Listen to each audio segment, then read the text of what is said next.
नमस्कार और स्वागत है आपका चित्कारा न्यूज में। मैं आपकी होस्ट आशना मिनोचा आज फ्रैंकली स्पीकिंग में आई हूँ मिसेस पूनम आनंद के साथ। मिसेस पूनम आनंद ने बीएससी इन होम साइंस की है, साथ में इन्होंने होम मैनेजमेंट भी की है। Ma'am, we welcome you here.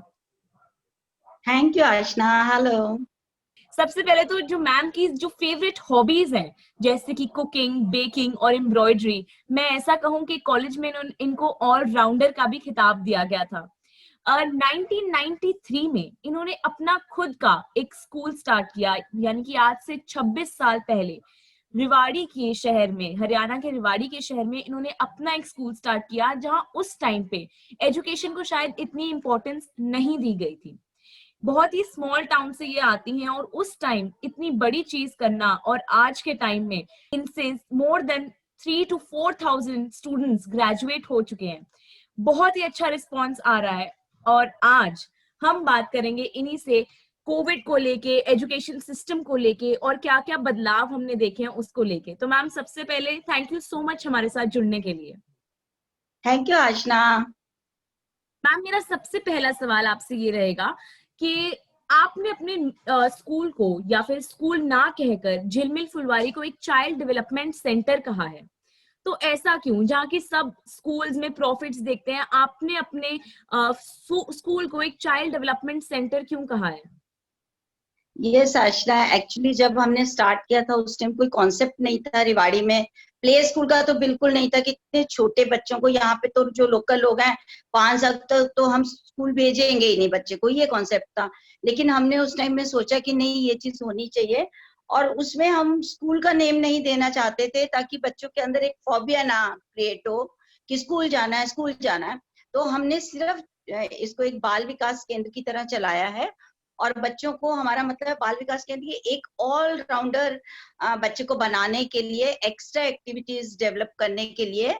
और हमने उनको एनवायरनमेंट इस तरह का दिया है कि स्कूल बिल्कुल ना लगे, बच्चे को लगे कि एक घर छोड़ के हम दूसरे घर में आ रहे हैं। टीचर को भी हमने यही ट्रेनिंग दी है कि आपको सेकंड मदर बनना है। तो इस तरह से हमने इसको स्टार्ट किया। मैम, मैंने ये भी सुना है कि आपको मैम करके नहीं, नानी करके ही बुलाते हैं वहां सब में, सब आपके जो स्टूडेंट्स हैं। सब पूरे रिवाड़ी में तो मशहूर है नानी मैम, नानी मैम, तो मतलब आप एक मैम। बहुत होमली फील देते हैं अपने डेवलपमेंट सेंटर में। बहुत, बिल्कुल बच्चों को लगता ही नहीं, पेरेंट्स को भी नहीं लगता, हमारे स्टाफ को भी नहीं लगता, बिल्कुल। हम लोग सब एक फैमिली की तरह स्कूल में सब सब टीचर्स को भी इसी तरह ट्रीट करते हैं। मैम, जैसे कि आपने बात की अपने स्टाफ और टीचर्स की, तो आज जैसे हम सब एक पैंडेमिक के थ्रू गुजर रहे हैं, corona virus. Ma'am, online teaching में आपको क्या क्या डिफिकल्टीज, आपको एज अ प्रिंसिपल या फिर आपके स्टाफ को, टीचर्स को क्या क्या परेशानियां देखने को मिल रही हैं आजकल? ये स्टार्टिंग में थोड़ी परेशानियां हुई थी कि पेरेंट्स को ये लगता था क्या छोटे बच्चे हैं, हम तो बिल्कुल कुछ नहीं करवाने, ऑनलाइन नहीं, बच्चे मोबाइल लेके बैठे रहेंगे। तो स्टार्टिंग में पेरेंट्स को हमें कन्विंस करवाने में बहुत टाइम लगा। पेरेंट्स को तो ये था 1 साल नहीं पढ़ेगा बच्चा, क्या हो गया। लेकिन धीरे धीरे हमने पेरेंट्स को कन्विंस करवाया। और अब हमारी क्लासेस बहुत अच्छी चल रही हैं। टीचर्स को भी थोड़ा सा लगा था पहले, लेकिन अब सब कंफर्टेबल है और बहुत स्मूथली सब चल रहा है। मैम, कोई जूम पे प्रॉब्लम लेते नहीं है। हैं, टीम्स पे, क्या प्लेटफॉर्म यूज करते हैं आप क्लासेस के लिए? हम लोग जूम पर और व्हाट्सएप पर। अच्छा, अगर मतलब इंडिविजुअल, अच्छा, तो इंडिविजुअल अटेंशन के लिए आप व्हाट्सएप यूज करते हैं और क्लासेस यस के लिए यस, जूम। पेरेंट्स को अगर कोई भी क्वेरी है तो वो पर्सनल टीचर को हमने टाइम दिया हुआ है, पर्सनल टीचर को कांटेक्ट कर सकती है, हमें कर सकती है, मेरे साथ कभी भी बात कर सकती है। तो पेरेंट्स को हमने ये पूरा फ्री रखा हुआ है कि आपकी कोई भी प्रॉब्लम है, क्योंकि वर्किंग पेरेंट्स भी हैं, वर्क पर जा रहे हैं, तो जो उनको टाइम सूट करता है वो कंसल्ट कर सकते हैं। मैम, झिलमिल फुलवारी जो आप चाइल्ड डेवलपमेंट सेंटर, सॉरी, जो आपके का नाम है, इसमें आपने 26 ईयर्स पहले एक मिड डे मील की स्कीम खुद शुरू करी थी, जहां पर आप सुबह उठ के एज अ प्रिंसिपल सबके लिए खाना लेके जाती थी। मैम, अब जब सब अपने घरों से पढ़ाई कर रहे हैं, तो अब काफी बच्चे तो ऐसे भी होंगे उस टाइम पे जो मिड डे मील की तरफ आकर्षित होकर आए होंगे। तो मैम, अब जब नहीं पहुंचा सकते आप खाना उन बच्चों को, तो क्या आपको अटेंडेंस में कुछ बदलाव देखने को मिल रहा है? कुछ अटेंडेंस घटी है, कम हुई है, या वैसी ही है? वो तो एक्चुअली क्या है, मिड डे मील तो स्कूल होगा तभी चलेगा। अभी तो मैंने वो ही जितने, जब से मार्च से स्कूल क्लोज हुए हैं, ये लॉकडाउन लग गया है, तब से मैं डिशेस बनाती हूँ डेली और अपने स्टेटस पे लगा देती हूँ। बच्चे बहुत अच्छा रिस्पॉन्स करते हैं, नानी मैम आज आपने बहुत अच्छा बनाया, आज ये बनाया वो बनाया, क्योंकि अब स्कूल जब तक नहीं खुलेगा तो मैं कैसे खिलाऊं उनको, नहीं खिला सकती। ये एक मेरा पैशन है, मेरा इंटरेस्ट है, मेरे को बस कुकिंग से बहुत प्यार है, और उसी को करते हुए मुझे बहुत सेटिस्फेक्शन होती है, बच्चों को अपने हाथों से खिला के, अपने हाथों से बना के बहुत अच्छा लगता है। मैम फिर तो आप पेरेंट्स कुकिंग बहुत क्लासेस भी सेटिस्फाइड। स्टार्ट कर दो, अपने स्टूडेंट्स की कुकिंग क्लासेस स्टार्ट कर दो। वो मेरे जो थोड़े सीनियर स्टूडेंट्स हैं उनको मैंने बोला हुआ है, किसी को भी प्रॉब्लम होती है वो कॉल कर लेते हैं, मैं बता देती हूँ। मेरे पास आके सीख लेते हैं बच्चे, उनकी मदर्स, जिनको भी बच्चे जाके बोलते हैं नानी मैम ने आज ये बनाया, मम्मा आप भी बनाओ, तो मदर्स कॉल कर लेती हैं, मैं उनको बता देती हूँ, बना लेते हैं। तो मैं अपने दर्शकों को फिर से बताना चाहूंगी that all rounder for a reason, किसी रीजन से ही इनको बुलाया गया है, क्योंकि खुद सुबह उठ के सारे बच्चों के लिए खाना बनाना, फिर उनको पढ़ाना लगातार 26 साल से, और आज कोरोना के टाइम में जब नहीं कर सकते ये, तो दूसरे पेरेंट्स को मोटिवेट करना अच्छा खाना बनाने के लिए, लॉकडाउन में तो यही कर रहे हैं हम सब लोग। तो ये एक बहुत बड़ी अचीवमेंट है। थैंक यू मैम कि आप ऐसा कर रहे हैं। मैम इसके साथ मैं आपसे ये पूछना चाहूंगी कि टीचर्स का तो आपने बता दिया कि टीचर्स को थोड़ा टाइम लगा बट सब एडजस्ट हो गए। मैम स्टूडेंट्स का क्या रिस्पॉन्स रहा ऑनलाइन क्लासेस को लेके? स्टूडेंट्स को स्टार्टिंग में थोड़ा नहीं समझ आ रहा था कि टीचर कैसे कर रही है, क्या कर रही है, लेकिन हमने टीचर्स को एक ऑनलाइन फेस टू फेस भी क्लासेस ली, टीचर्स ने वीडियोस बना के भी भेजे बच्चों को, टीचर्स ने वर्कशीट्स भी बना के भेजी, तो अब बच्चे बहुत अच्छे से अंडरस्टैंड कर रहे हैं। पूरा सिलेबस हमारा कंप्लीट है और बहुत अच्छे से टीचर्स ने हैंडल करी है इस सिचुएशन को, और बच्चे बहुत इंजॉय कर रहे हैं, अब कोई भी प्रॉब्लम नहीं है। एग्जाम टाइम चल रहा है, तो मैम एग्जाम कंडक्शन पे आपका क्या कहना है? आप कैसे एग्जाम्स कंडक्ट कर रहे हो? क्या स्मूथली हो रहे हैं वो कंडक्ट? हाँ, एग्जाम्स आजकल हमारे चल रहे हैं, तो वो हमने टीचर्स को यही बोला हुआ है कि वो जो भी हमारे ओरल्स हैं, बच्चों से ओरल लेने हैं, सिलेबस हमारा कंप्लीट हो गया, रिवीजन हो गई, अब ओरल्स ले रही है, वो 1-to-1 वीडियो कॉल हो रही है, इस पे आपके व्हाट्सएप कॉल पे कर रहे हैं बच्चे, और पूरे अच्छे से आंसर दे रहे हैं। और जो रिटर्न टेस्ट है वो इनको हम लोग वर्कशीट्स दे रहे हैं, एमसीक्यूज दे रहे हैं, वर्कशीट्स दे रहे हैं, और हमने एक टाइम ड्यूरेशन रखा हुआ है कि आपको ये गया है पेपर, आपके विद इन 1 आवर इसको कंप्लीट करके आपको रिटर्न करना है टीचर को, और टीचर अपना उनको चेक कर रही हैं, बस ये प्रोसीजर चल रहा है। मतलब स्मूथली हो रहे हैं कंडक्ट, कोई ऐसे एज सच प्रॉब्लम तो नहीं आ रही है? बहुत आराम से, नो प्रॉब्लम, बहुत आराम से। मैम हाल ही में national education policy NEP 34 years बाद चेंज हुई है। मैम उस पे आपके क्या व्यूज हैं? आप क्या कहना चाहेंगे जो चेंज हुई है पॉलिसी? यस, वो बिल्कुल उसको हमने भी स्टडी किया है। मेरा जहाँ तक व्यू है, मुझे लगता है कि उससे स्टूडेंट्स को फायदा ही होगा, क्योंकि उसमें ये जो बर्डन है बच्चों के ऊपर, बहुत एक्स्ट्रा बर्डन है बच्चों के ऊपर, तो स्टडीज का वो थोड़ा लगता है कि कम होगा उससे, थोड़ी सब्जेक्ट्स कम होंगे, और बच्चों को सब्जेक्ट चॉइस दी जाएगी, तो उसे ये कि बच्चों को बहुत सारा नहीं पढ़ना पड़ेगा कि ये भी सब्जेक्ट, ये भी, तो उसमें बच्चे चूज कर पाएंगे, तो आई फील कि बेटर रहेगा ये स्टूडेंट्स के लिए। मैम आपको कितना टाइम लगेगा इस नई एजुकेशन पॉलिसी के साथ अडेप्ट करने को? क्या आपके स्कूल में कोई चेंजेस आएंगे? एक्चुअली हमारा तो प्राइमरी स्कूल है, तो छोटे बच्चे हैं, तो हमारा तो वैसे ही प्ले वे मेथड है, हमारा नो बैग सिस्टम है। हमने स्टार्टिंग से 26 साल पहले शुरू किया था, बच्चे को टिफिन नहीं लाना है, बच्चे को बॉटल नहीं लेके आनी, बैग नहीं लेके आनी, नो होमवर्क, जो है टीचर की ड्यूटी है स्कूल में करवाना है, और पेरेंट्स भी फ्री, बच्चे भी फ्री, स्कूल में टीचर सब कंप्लीट करवा देती है, तो हमारा तो मेथड इसी तरह से चल रहा है, वो तो हम 26 ईयर से यही फॉलो कर रहे हैं। हम कहते हैं कि एक चाइल्ड की डेवलपमेंट के लिए एक ट्रायंगल बना होता है, एक साइड पे बच्चा, एक साइड पे टीचर, और तीसरी साइड पे जो होता है वो उनके पेरेंट्स होते हैं। मैम आपका इस ट्रायंगल के ऊपर क्या व्यू है? किस हद तक ये सही है?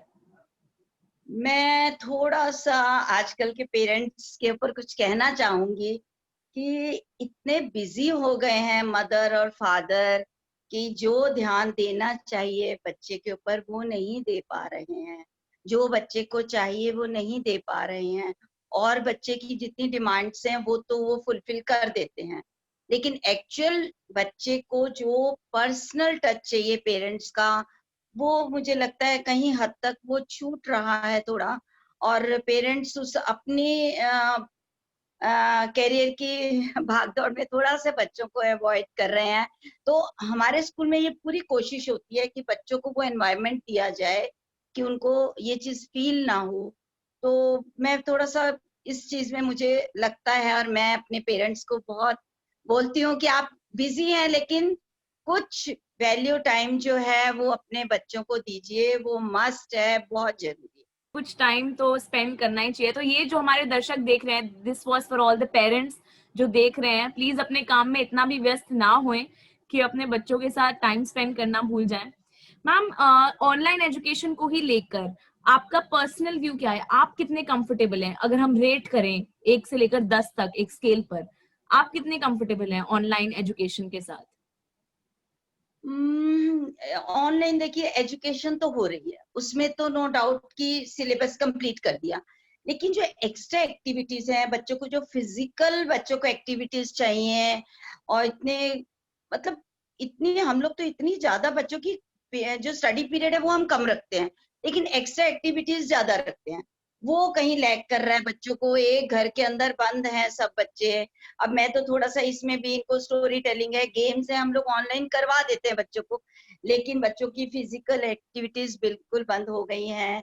कोरोना ने उनको बिल्कुल बंद करके रख दिया है, तो ये थोड़ा सा लैग कर रहा है। बाकी स्टडीज के अगर हम उस तरफ ध्यान दें तो उसमें कोई प्रॉब्लम नहीं है, बच्चे कर रहे हैं, अच्छे से कर रहे हैं, उसमें कोई प्रॉब्लम नहीं आ मैम, जैसे कुछ स्टूडेंट्स की कंप्लेंट आती है कि स्क्रीन टाइम बहुत है, या पेरेंट्स कहते हैं कि आईज पर इफेक्ट कर रहा है, या फिर फोन की बैटरी खत्म हो रही है, और कुछ लोग कहते हैं कि फीस हम दे रहे हैं पर अप्लायंसेस हमारे लग रहे हैं, बैटरी हमारी लग रही है, इलेक्ट्रिसिटी हमारी लग रही है। तो मैम, इस पर आपका क्या कहना है? इस पे क्या विचार है आपके? फी की तो प्रॉब्लम है ही, क्योंकि पेरेंट्स को यही लगता है कि बच्चे स्कूल नहीं जा रहे हैं ये, लेकिन वो तो चलिए स्कूल की प्रॉब्लम्स है। नहीं, ऐसी कोई प्रॉब्लम नहीं आ रही है, पेरेंट्स को पहले लगता था, लेकिन वो है कईयों के नेटवर्क नहीं आता है। कई पेरेंट्स कहते हैं कि हम मोबाइल लेके चले जाते हैं, हमारे घर में नहीं है ज्यादा मोबाइल। तो उसके लिए हमने टीचर्स को बोला है कि आप जो आपने आज लेक्चर लिया है उसका वीडियो बनाइए, वीडियो बना के आप उनके व्हाट्सएप पे भेज दीजिए। तो टीचर्स इस तरह से वीडियोस भी बना रही हैं, वर्कशीट्स भी बना रही हैं, तो इसलिए पेरेंट्स को कोई कंप्लेंट नहीं, वो उसको करवा देते हैं बच्चों। ये ठीक रहता है, क्योंकि वैसे भी प्ले स्कूल और प्राइमरी स्कूल के साथ ही थोड़ा एडवांटेज रहता है। मैम, मेरा लास्ट Yes. क्वेश्चन आपसे रहेगा कि अब जो डिसीजन है रीओपनिंग ऑफ स्कूल्स का, वो स्टेट गवर्नमेंट के हाथ में आ गया है। तो अब अगर हरियाणा की गवर्नमेंट कहती है दैट ओके हम रीओपन कर रहे हैं स्कूल, तो आपकी तरफ से क्या सैनिटाइजेशन मेथड रखे जाएंगे क्लासरूम्स में भी? और जैसे कि आप मिड डे मील का प्रोग्राम अपने आप चलाते हैं, तो उस पे भी क्या सैनिटाइजेशन मेथड्स होंगे आपके? देखिए अभी तो हमारा तो क्योंकि छोटा स्कूल है, प्ले स्कूल है प्राइमरी, तो उसमें शायद कोई चांसेस नहीं है खुलने के, लेकिन अगर किसी स्टेज पे खुलते भी हैं तो सैनिटाइजेशन का तो पूरा ध्यान रखा जाएगा। स्टाफ के सारे टेस्ट होंगे, और डेली चेकिंग होगी सबकी, स्टाफ की भी स्टूडेंट्स की भी, और स्कूल को क्लासरूम्स को पूरा सैनिटाइज किया जाएगा। बच्चों के लिए मास्क है, फेस शीट है, और सैनिटाइजर है, ये कंपलसरी होंगे सब बच्चों के लिए। और हैंड वॉश बिल्कुल करवाए जाएंगे उनके बार बार। तो इस चीज पे तो ध्यान देना पड़ेगा, लेकिन शायद मिड डे मील अभी गवर्नमेंट ने ही मना कर दिया कि उनको नहीं अभी अलाउ करेंगे। और मैं तो कहूंगी जैसे जितनी जल्दी अलाउ हो तो मैं तो बनाऊंगी, और मैं तो अपने बच्चों को खिलाऊंगी जैसे ही स्टार्ट होगा। तो उसकी तो हम वेट कर रहे हैं, देखते हैं जब स्टार्ट होगा तो फिर सैनिटाइजेशन पूरी ध्यान दिया जाएगा, उसको फुलफिल किया जाएगा। Ma'am, towards the end of the show, आपके सारे दर्शक, आपके सारे स्टूडेंट्स आपको देख रहे हैं। मैम, आपके स्टूडेंट्स के लिए और बाकी पूरे इंडिया के स्टूडेंट्स के लिए एज ए टीचर आप कोई मैसेज देना चाहेंगे? आप कितना मिस कर रहे हैं उनको? मैं स्कूल को बहुत मिस कर रही हूँ। मैं आशना आपको बताना चाहती थी कि जब मैंने स्कूल स्टार्ट किया था, मैं रिमेटेड आर्थराइटिस की पेशेंट थी और मैं बेड रिडन थी, लेकिन मैंने स्कूल स्टार्ट किया और तब से मैं बिल्कुल फिट हूँ, क्योंकि मैं पूरा काम करती हूँ, बच्चों के साथ खेलती हूँ, तो मैं बिल्कुल फिट हूँ। और उन बच्चों को बहुत याद करती हूँ आजकल, जब मेरे को थोड़ा सा वो लगता है कि अरे है नहीं, बाहर निकलो, बच्चों के साथ खेल लो। तो जब स्कूल खुलेंगे तो मैं बस मिलना चाहूंगी बच्चों को। अभी भी मैं अपने स्कूल की हर क्लास को डेली अटेंड करती हूँ, हर बच्चे को हेलो हाय करती हूँ। कोई भी टीचर ले रही होती है, मैं उसमें ऐड होती हूँ और मैं बच्चों को जरूर हेलो हाय करती हूँ। बच्चे बहुत खुश होते हैं कि नानी मैम क्लास में आई हैं। तो मैं बहुत मिस करती हूँ अपने पुराने स्टूडेंट्स को, बहुत मिस करती तो हूँ। और एज अ प्रिंसिपल आप फुल चेक रखते हैं हर ऑनलाइन क्लास पे? बिल्कुल बिल्कुल पूरा चेकिंग होती है कि सब बच्चे आ रहे हैं कि नहीं आ रहे हैं, और नहीं आ रहे हैं तो उनको पर्सनली कॉल करके पेरेंट्स को भी बोला जाता है, नहीं इनकी कोई क्लास मिस नहीं होनी चाहिए। पर्सनली बोलती हूँ मैं सबको, तो अटेंड करते हैं, उसका फर्क पड़ता है और पेरेंट्स भी थोड़ा अलर्ट हो जाते हैं।